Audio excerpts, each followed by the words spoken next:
Today, my dear friends, we begin hearing from the first scenes of the Last Supper of Jesus. And one detail that I would like us to see and reflect is their proximity and intimacy with the Lord. All of the disciples, all of the apostles were around the Lord.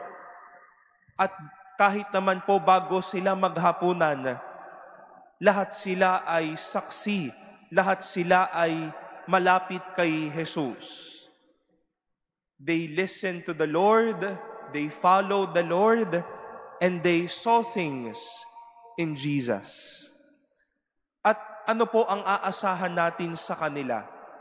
Aasahan po natin na dahil malapit sila kay Jesus, sila yung mga magiging mabuting bunga ng mga nakita nila at mga narinig nila kay Jesus. The disciples were all near Jesus inside that upper room and around that table. But the fruits of their intimacy were different.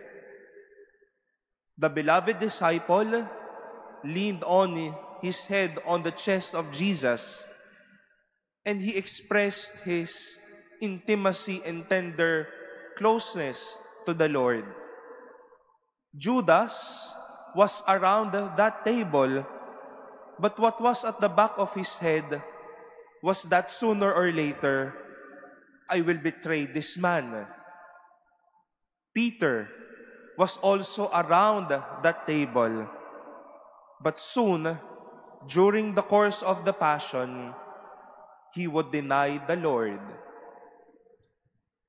Alam niyo po, napakadaling sabihin kahit ngayon na malapit tayo sa Diyos. Malapit tayo sa Diyos dahil nagdadasal tayo, nagsisimba tayo, madalas tayong magkumpisal, mapagbigay tayong mga tao at marami pang iba.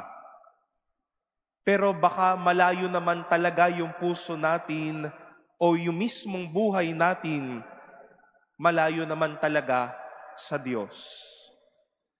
Madaling sabihin na close ako kay Lord, pero hindi close ang ugali sa Diyos.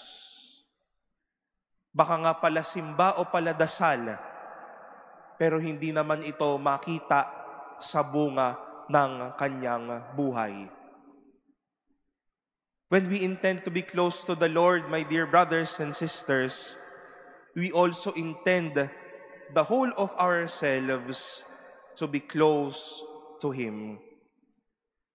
Closeness to the Lord would not vary in physical intimacy, but also the intimacy of our hearts and our lives. Malapit kay Jesus, kaya ang buong buhay malapit din.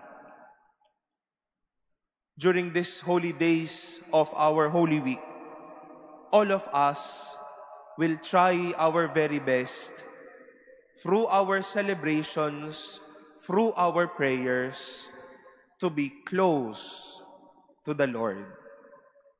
Pero magandang suriin, baka lumalapit tayo sa Diyos, nilalayo naman pala din natin ang ating buhay at puso sa Kanya. But as we come near the Lord, let us also bring our lives and our hearts together with it, that we may not be close only in proximity, but our lives and our hearts as well are close to the Lord.